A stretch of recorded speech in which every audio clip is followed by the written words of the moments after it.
Hello and Happy New Year's. I hope everybody's doing well going into 2024. I recorded a couple of audio clips as I was in the process of the final stage of relocating Asclepias fascicularis that are a remote population in southeastern Idaho along Interstate 84 in the area between Malad City and Malta, closer to Malta. And they're in an area that was being mowed by the Idaho Department of Transportation. And in 2021, when I located the plants, I immediately started contacting Idaho Department of Transportation, and I got in touch with an individual who was in charge of highway pollinator habitat, which is wonderful that they have this position, and there's a lot of projects going on. And the first thing I asked is if it's possible to georeference or geotag, enter GIS data into their lawnmowers, because I've heard in some counties, and this happens on all different types of equipment and different city mapping, they'll put in the GIS data and it specifically marks the location, and then the equipment can do something as simple as lifting the blade on the lawnmower. In the winter, they do this with plowing where there's curbs and other obstacles. So sometimes there's really smart equipment. And what I found out was that the mowers that they use in this section of the highway, and possibly all across the state, but at least in this area, there is no technology on board to protect the plants. So that's a little bit concerning and disappointing. However, I figured, well, I'd drive past here a couple times a year going to see family in other parts of Idaho. So I'm just going to go ahead and take it upon myself to relocate the plants. Knowing how difficult it is to transplant Asclepias fascicularis, which has a very deep fibrous root, I decided that digging the plants up was a very poor choice because of the high probability for failure. What can happen is you attempt to dig up the plant, you dig a new hole, complete the transplant by dropping it in the hole, and then the plant dies. Terrible outcome because the roots that you dug up, which are still in the ground, they have no crown, there's no new growth on that, so you've killed the old plant. You put the new plant in the ground, it doesn't get sufficient water in the summer, harsh winter, the roots aren't deep enough to get below the frost line. These are just some of the obvious reasons why your transplant is going to fail. And it's not in a garden, so I can't cultivate it and get the roots deeper. I'm not going to bring the plant home with me. So what I decided to do was collect seeds. And in 2021, there were no seeds because right as the plant completed flowering and was starting to produce seeds, the lawnmower cut a very wide swath next to the freeway. And I'm talking very wide swath, like beyond 30 feet from the center line, which took out all of the vegetative growth, including any forming seed pods. So I waited until 2022. And in 2022, late in the year, the plants produced quite a few seeds. Things were looking real good. I returned in sometime around September, October, and half the plants had been mowed over, which was kind of a bummer. The good news was half the plants had not been mowed over, and I was able to collect seeds.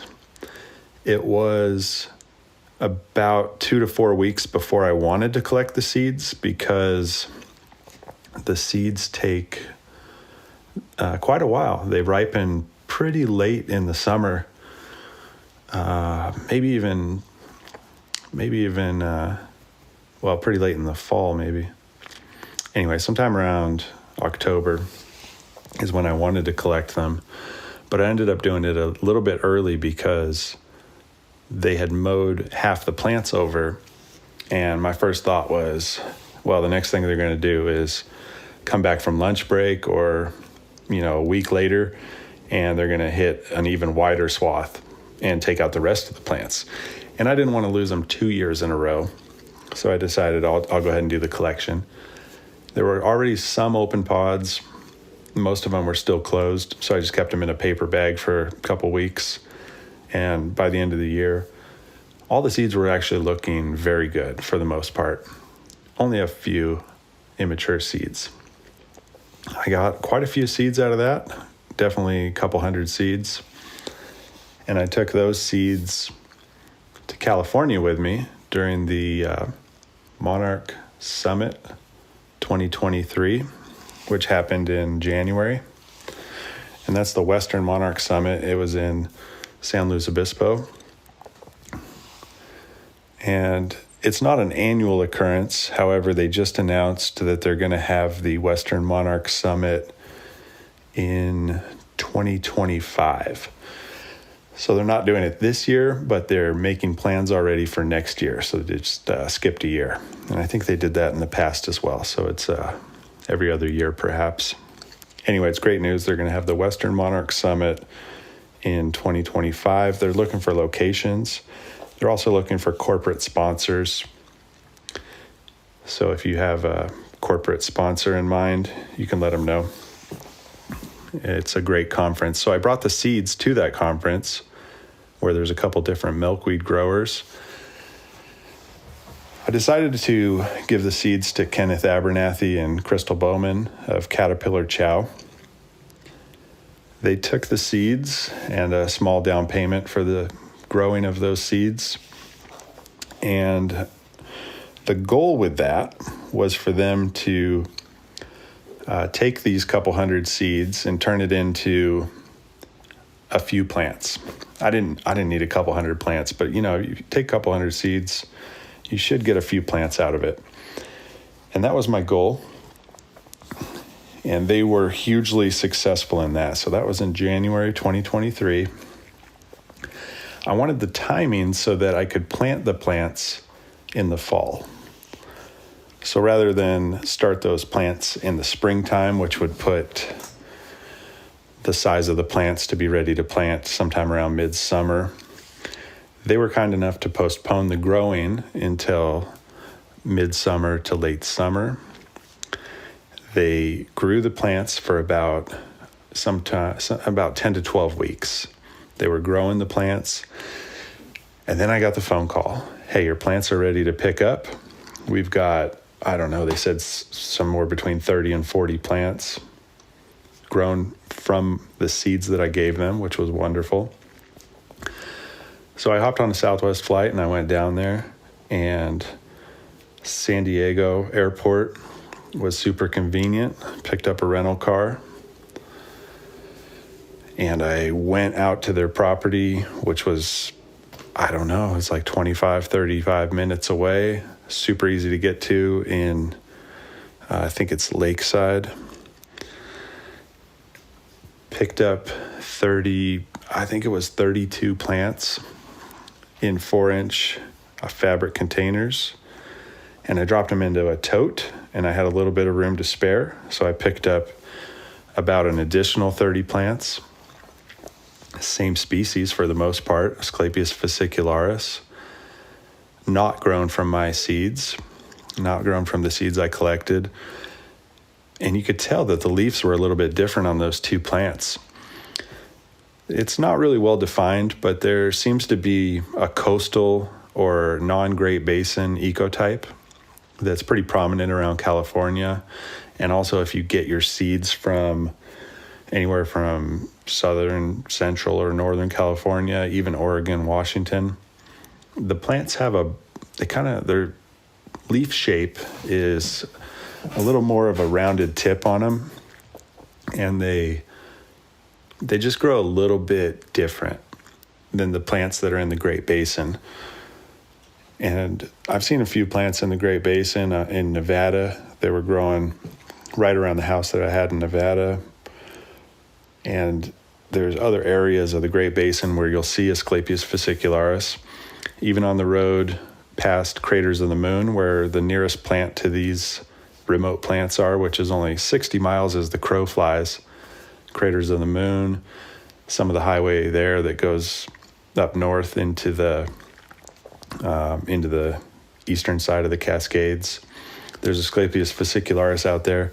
These plants have real narrow, real canoe-shaped leaves that almost deflect or try to avoid sunshine. The leaf will be really angular as opposed to outside the Great Basin. It's kind of a flat leaf trying to take in all the sunlight. So a bit of diversity with the species, which is why I was trying to keep these seeds, grow them and put them back into that environment as opposed to introducing the plants from California. So I'm out there at Caterpillar Chow. Kenneth was wonderful. Gave me a little bit of a reduced price because I was buying, multiple plants in bulk. Made the trip out there. He was real accommodating. He literally gave me the shirt off his back. It's this beautiful shirt with monarch butterflies with a blue sky background. So generous. Thanks so much, Ken. I take the plants. I head back to the airport. And right before I go back to the hotel for the night to catch my morning flight, I'm leaving the Southwest cargo facility and I realize I have a screw in the tire of my car. Man, the rental car company couldn't have been more accommodating.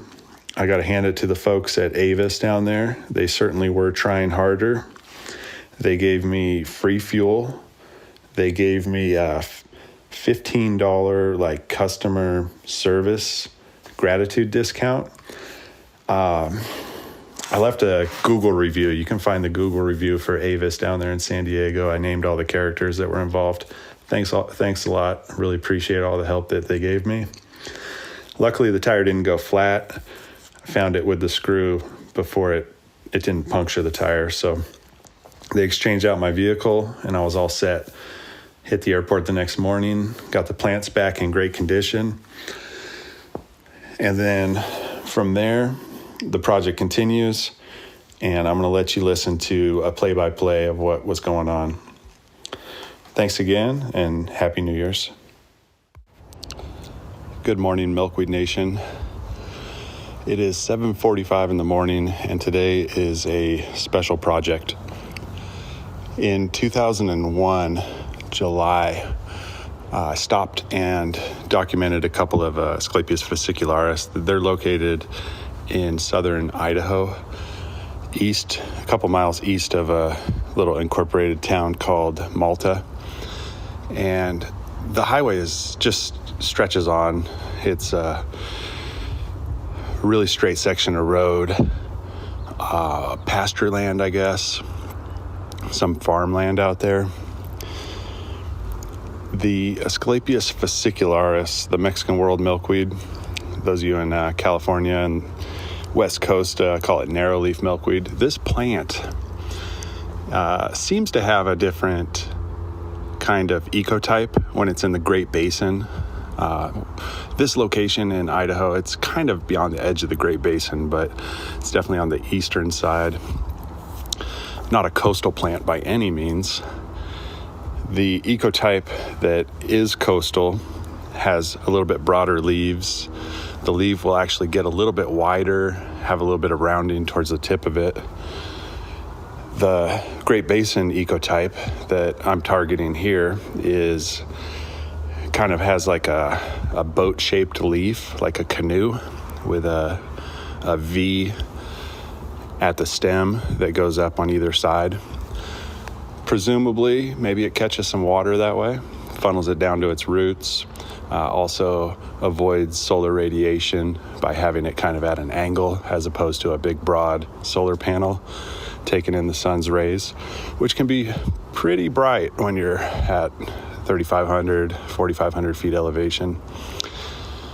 So the ecotype that I observed, I returned in 2002, and only half the population had been mowed over.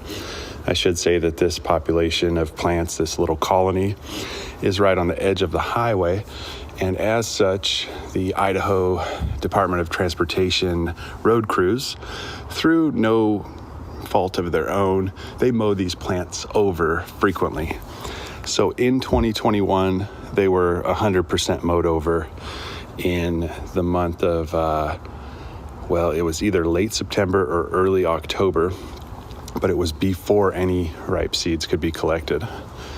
Now in 2022, the road crew was a little bit more conservative with their mowing, and they mowed over the population that was closest to the freeway, but they went right down the midsection, and half the population basically survived long enough. It's not like it got killed, but it just, it didn't survive going to seed. And so I collected seed in 2022.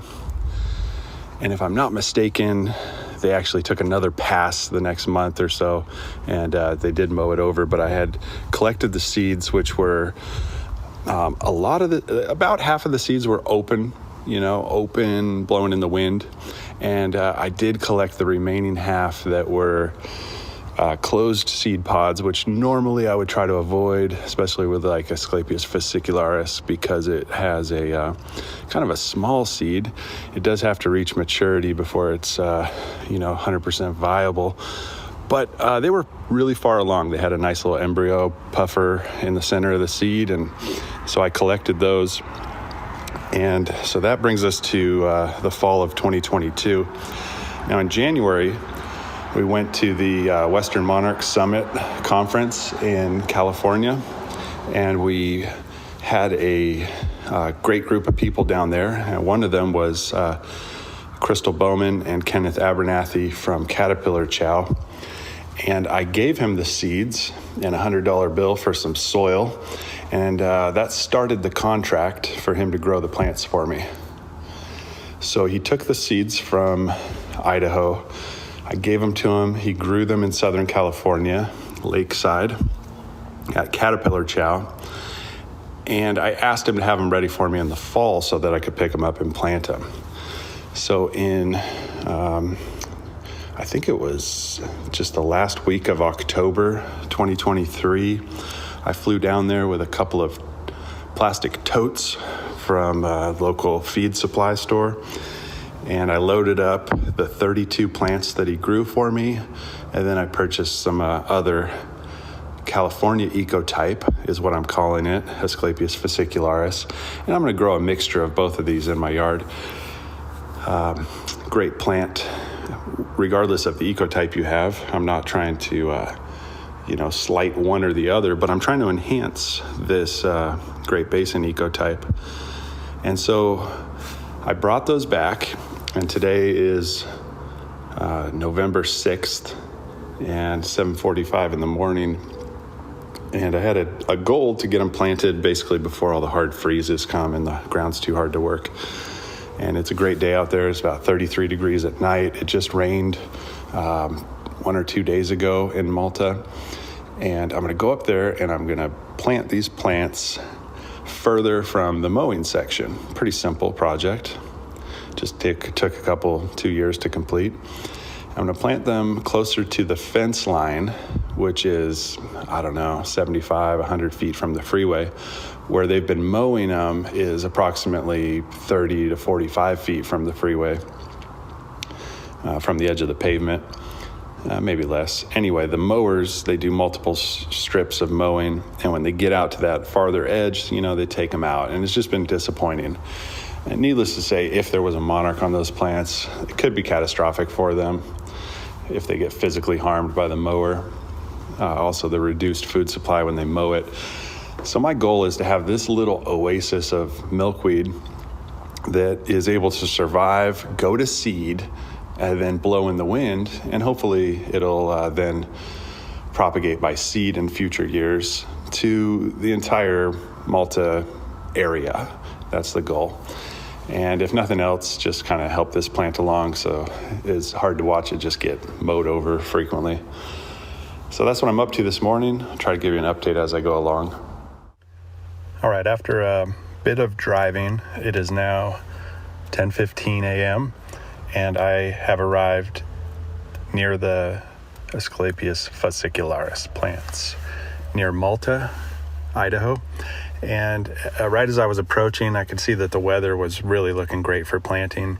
And AccuWeather sent out a notification of what they were calling a parade of storms in the northwest, which is where I'm at. And there is actually reasonably light to moderate precipitation where I'm at right now. And just south in the same valley is damp soil, but not currently raining. So it's going to be perfect for planting. It's in the low 50 degrees Fahrenheit. And I'm looking forward to this. So I'm just going to go about 3 miles south of this Idaho exit and pull off the highway, put my safety vest on, and get to planting. I did arrive up here a little bit after 10 because I stopped on the way up here to plant 2 of these plants very close to the Snowville Cemetery. And I planted 1 plant at the first northbound rest stop on Interstate 84 in southern Idaho. And that is just off to the, if you're just going to the restroom, off to the back right or southeast of the restroom facility at that rest stop. So we'll see how those plants do next summer. All right, I'm going to go down there and do the planting, and I'll get right back to you. I wish I could have brought everybody along with me because the planting experience was absolutely wonderful. And I guess in a way, you're with me planting them right now. I'm going to recap what happened as I was putting the plants in the ground. Just as I mentioned, it was a wonderful experience. A little bit risky. I had my safety vest on, off to the side of the freeway. Obviously not a great place to be. But I grabbed the tote, I grabbed a pickaxe, and I grabbed a pair of scissors and gloves. And that's all I needed, those 4 things. And I brought them over to where the parent plant is located. And there's a couple of plants. The first thing I noticed was one of the bigger plants that has probably 25 stems growing off of a almost what looks like a root trunk coming up out of the soil. It was leaning over. It was leaning over pretty hard, and the roots, top of the root crown was pretty exposed. The next thing I noticed was there was a nice plant next to it, about 15 stems coming off of that plant. And then behind that was a plant that was totally roached out. Now, it's really normal in November, early November, to have a completely dormant stem. And it's possible that the stem was just completely dormant. But it's possible that the root also passed away. So there was something wrong because the whole crown was separated. So I don't know if it got driven over. There could still be a root structure down below that's alive. I'm not really sure what was going on there. And then there was a couple other smaller plants.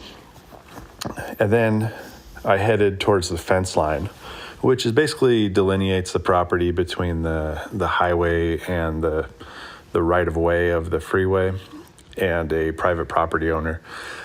I did not go on the private property on the other side of the fence. I just stopped right up against the fence, basically.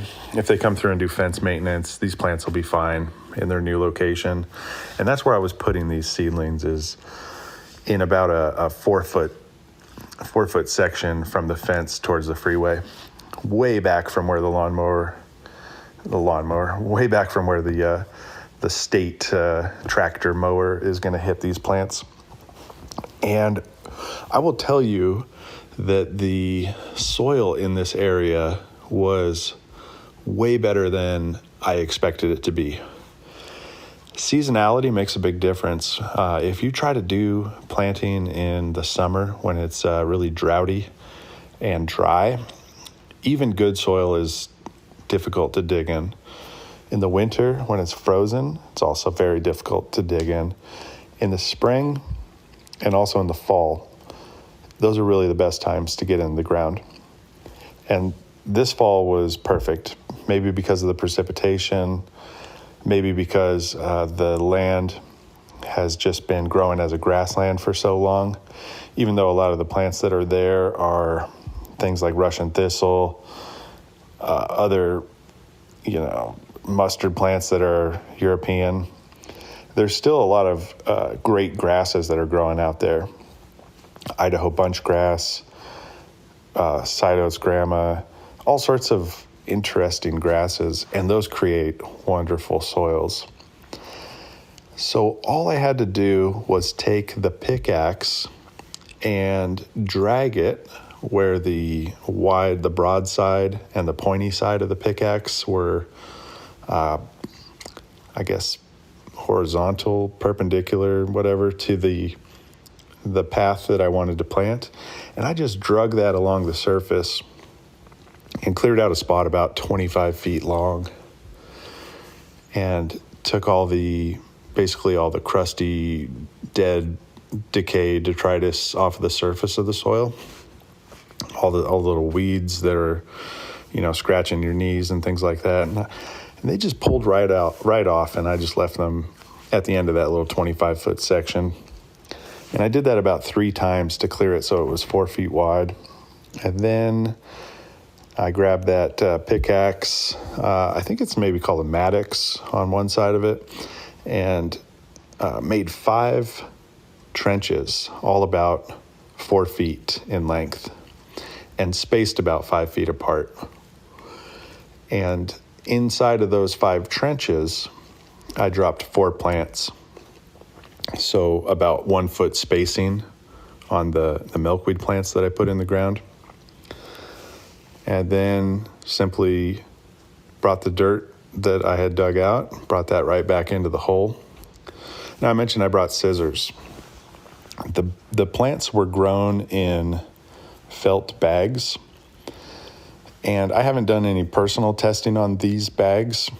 These are supposed to be like a real felt product that can be planted, but I have some reservations about doing that because a lot of the felt plant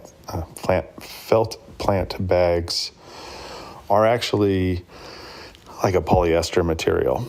You'll find out that they're basically just spun out plastic, and I am not putting plastic into a planting hole, even if the roots will grow through it.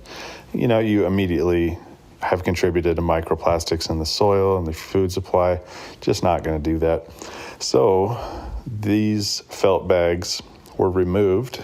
I just simply slit down the side of it, cutting it with a scissor, and then the root ball was substantial and kept the soil intact, and I planted the roots without the felt bag.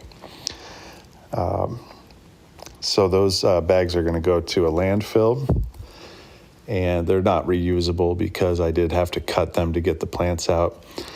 After I got the plants in the ground, about 1 foot spacing, 4 plants per trench, 5 feet apart, 5 trenches, 20 plants in the ground. That's it, pretty much packed up, headed south back to Salt Lake City area. I did stop at the first rest stop in Utah, and right before you get to the parking spaces, there's an open area on the right. Dropped another plant in the ground over there. I just can't help myself. And I did come home with, I think, maybe 3 or 4 plants. So I'm going to add those to the other ones that I have, and they're going to go in my yard. Just a wonderful, wonderful day going up there. It's now almost 11:30, so we're pushing around 17 hours today between my planting adventure and work and just driving all over, just a lot of driving, really just ridiculous. But I think in the end is just kind of worth it to take the plants that are suffering, grow out some new baby plants, and plant them right next to the original plant. And it's a wonderful grassland, even though it's right by the freeway, which is a negative. The greater area is wonderful grassland. In fact, this plant is so close to Curlew, what is it called? Curlew National Grassland? Yeah, I think that's it. Curlew National Grassland. You can't find much information about it. There's a Wikipedia page.